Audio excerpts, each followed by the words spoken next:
Hello, scholars. So, since we missed Thursday, I wanted to go ahead and go over chapter 17, which I went over with my Monday, Wednesday class on Wednesday, the second day of the week. So, I'm going to go over chapter 17 a little bit for you. So, let me go ahead and share my screen so that I can pull up.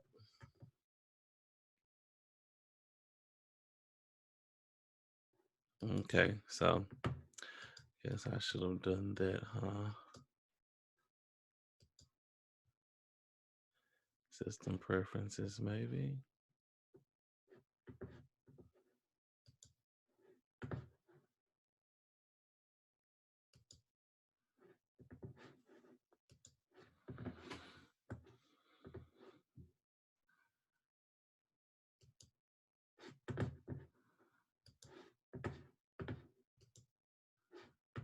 Okay, let's see if this is gonna work.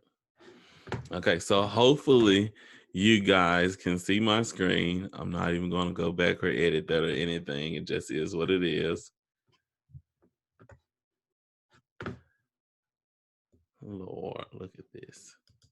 Okay, so I'm gonna start with the first slide. And chapter 17 is related to the methods of persuasion. So there are a few different methods of persuasion. And if you are familiar with Aristotle, who is my favorite philosopher, then you know that he is one who talked about three means of persuasion: logos, pathos, and ethos. Now, when we think about methods for persuading individuals, we think about different questions that we may ask them to prompt them to think about the different scenarios that might be true, that might be worthwhile, or that might be ethical in nature that we might want to look at for adoption for a group or a societal community.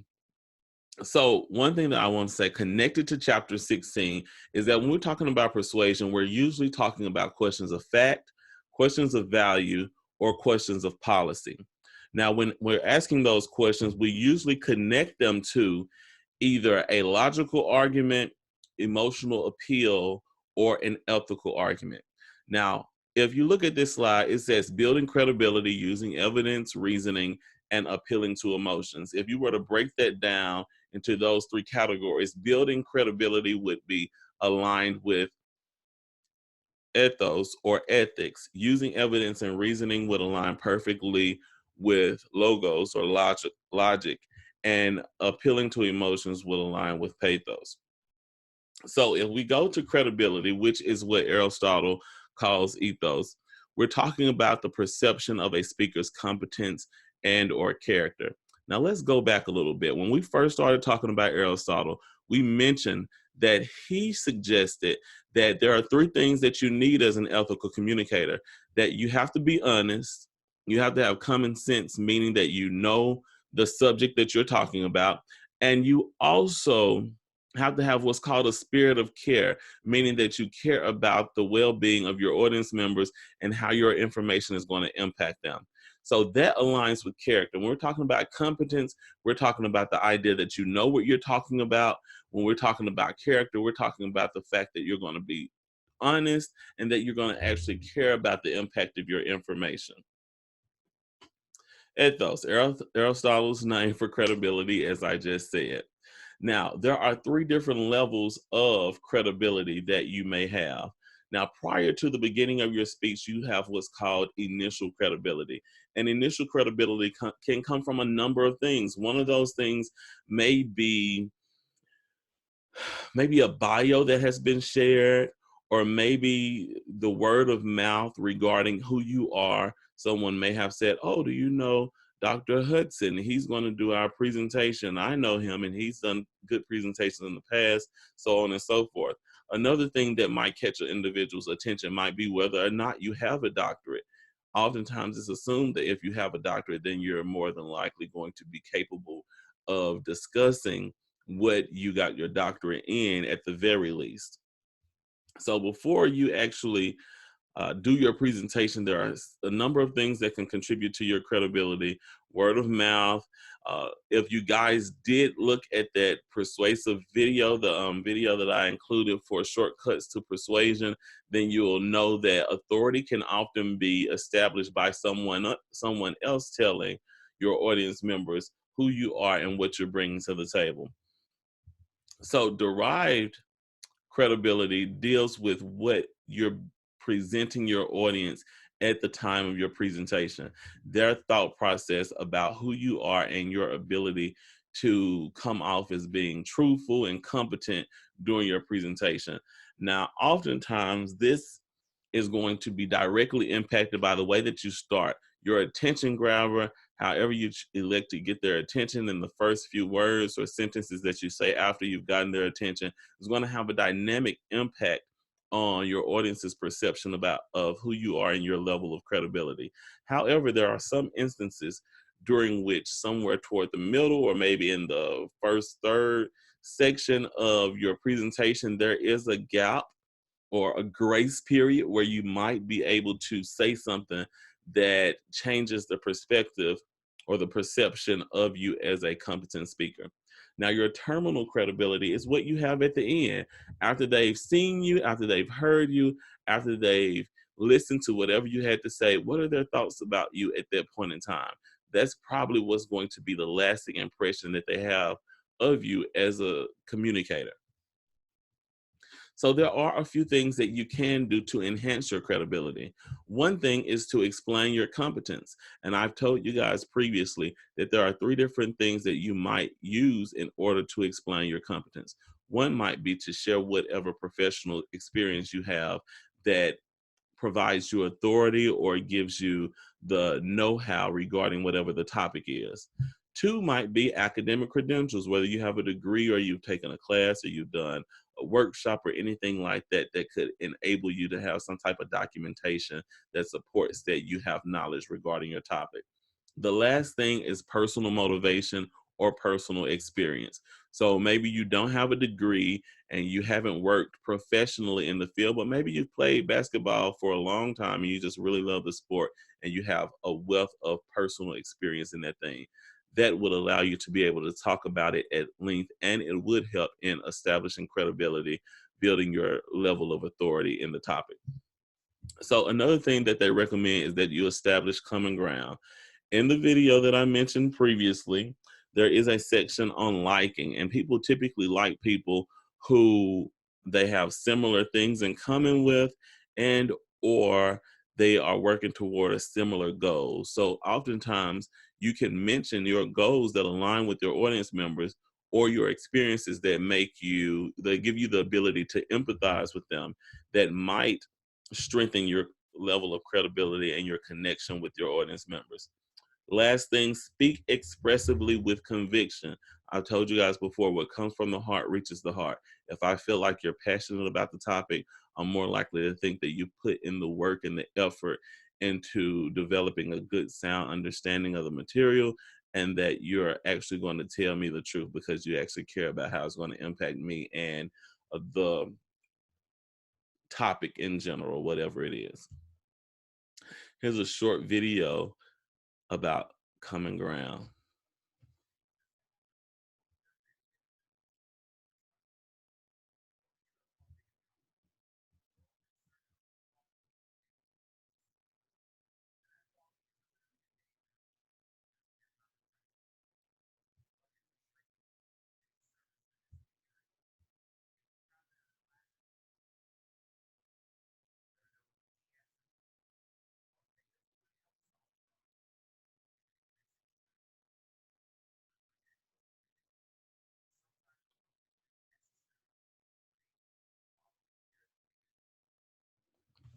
Awesome. So as you see in this video, he did a great job of making a connection between himself and the audience. Not only did he tell them how they were similar, but he also shared that they have similar goals that align.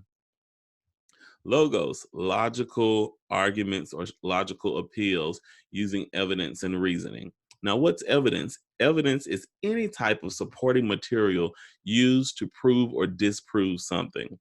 So some of the tips for evidence are to one, use specific evidence, evidence that is closely aligned with whatever your topic is. You don't want to deviate from whatever your main points are. All your evidence and supporting material should be easily connected to whatever your main goal of your presentation is. Also, it's suggested that you use novel evidence, meaning that you're bringing up statistics and testimonials and all other forms of evidence that the audience members probably haven't heard before, something brand new. Also, use credible evidence. So when you're using these testimonials and these statistics, make sure you mention the source. Make sure you tell us what individuals or organizations have presented this information, because oftentimes if it's a well-known name, then we're likely to believe it. If not necessarily a well-known name, but if it's a well-known name that people trust, then we're more likely to believe that this is credible information and we should believe it. Make clear points of your evidence. Make sure that you're not filling your presentation with a whole lot of things that could confuse your audience. Make sure it's easy for audience members to form a straight line connection between what you're saying and your main point.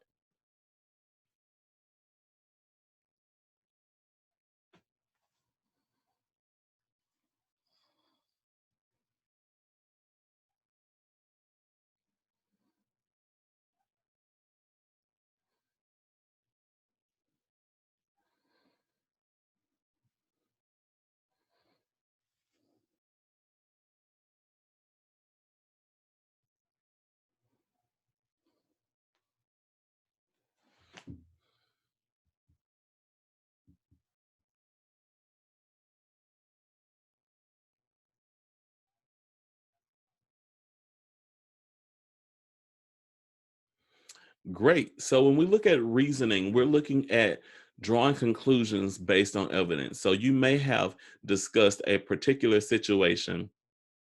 Maybe there was a story that you told about a particular situation that occurred, and you wanted to make a connection between that thing and whatever your topic is, to kind of generalize to help your audience members understand that thing. Sometimes we do this through specific instances, sometimes we do this through principle, sometimes we use causal reasoning, and other times we use analogical reasoning. Now, specific instances deals with moving from one particular fact or one or a few particular instances to a general conclusion to say that this is going to always be the situation. An example might be if I took public speaking and I did really well because maybe I was good at public speaking, or maybe my teacher liked me, and I told someone that public speaking was easy for me. And then one of my friends or family members said, "Oh, I took public speaking and it was easy for me also." And then my nephew naturally assumes because it was easy for a couple different people that public speaking might be easy in general. That might be an example of specific instances. Oh, there's an example right there.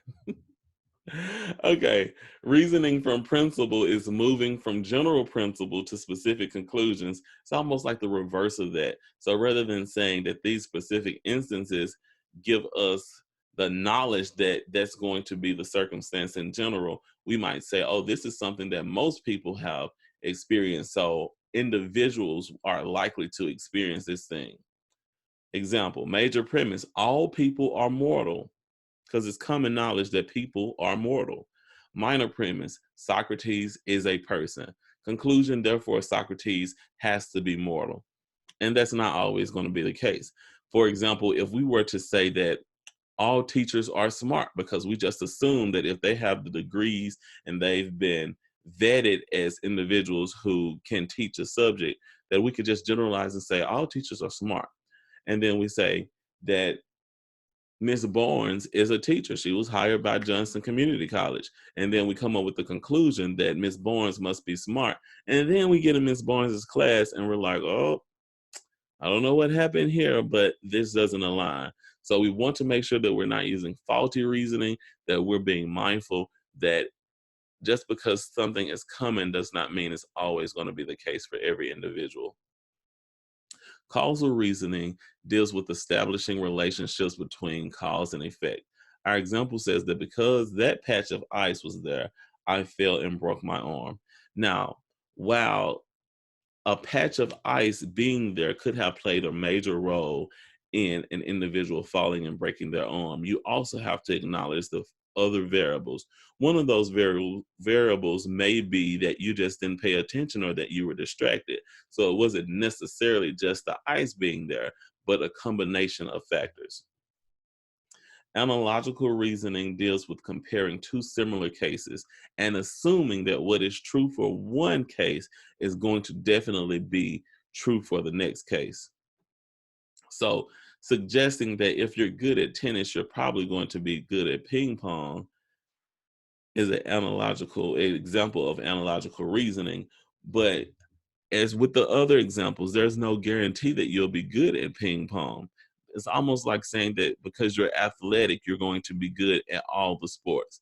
There's no logic to that argument. So you have to make sure that you're not using faulty reasoning when you're proposing items in your persuasive presentation. There are several other faulty examples of faulty reasoning. One might be hasty generalization, which is jumping to a conclusion based on insufficient evidence. Another might be a false cause, mistakenly assuming that because one event follows another, first event causes the second, similar to the example that I gave a few minutes ago. Invalid analogy. This is when two cases are compared, but they're not essentially alike. For example, we might say that a human is like a nail. I think this is something that was there. A human is like a nail. Just like you hit a nail on the head to get it to work, then you could hit a human on the head to get it to work. That would not always be the case. Sometimes you might hit a human on the head and they hit you back. It's funny. Oh, bandwagon. Because something is popular, it is good or correct. Oftentimes, things are popular and they're not necessarily good or beneficial for individual people. So you don't want to oversimplify situations and suggest that because something is good for a certain amount of people, that it's naturally going to be good for most people. A red herring is an irrelevant issue that diverts attention from the actual subject. For example, if I were talking about education and someone mentioned something about basketball season and tried to divert attention from the idea that people are supposed to work to try to get an education so that they can be successful in their fields of endeavor, and then you just randomly start talking about, but what about going to basketball camp? It's not necessarily connected, and it's not necessarily going to add to or help us explain the connection between the actual main aspects of the communication. An ad hominem is attacking a person rather than dealing with a real issue. For example, if I were to mention something that I had a problem with, and this is my time to express my concern regarding the problem that I had with something that you did. And rather than you dealing with what I'm saying to you in this moment, you question my character or bring up something that may have happened 10 years ago. That would be an example of an ad hominem. Now, the last one of the means of persuasion that Aristotle discussed is emotional appeal. And emotional appeal, also known as pathos, is when we appeal to evoke sadness, anger, happiness, pride, any type of emotion to get our way or to convince people that we have a greater level of credibility and that we should be trusted and that you should be persuaded by us. Here's an example.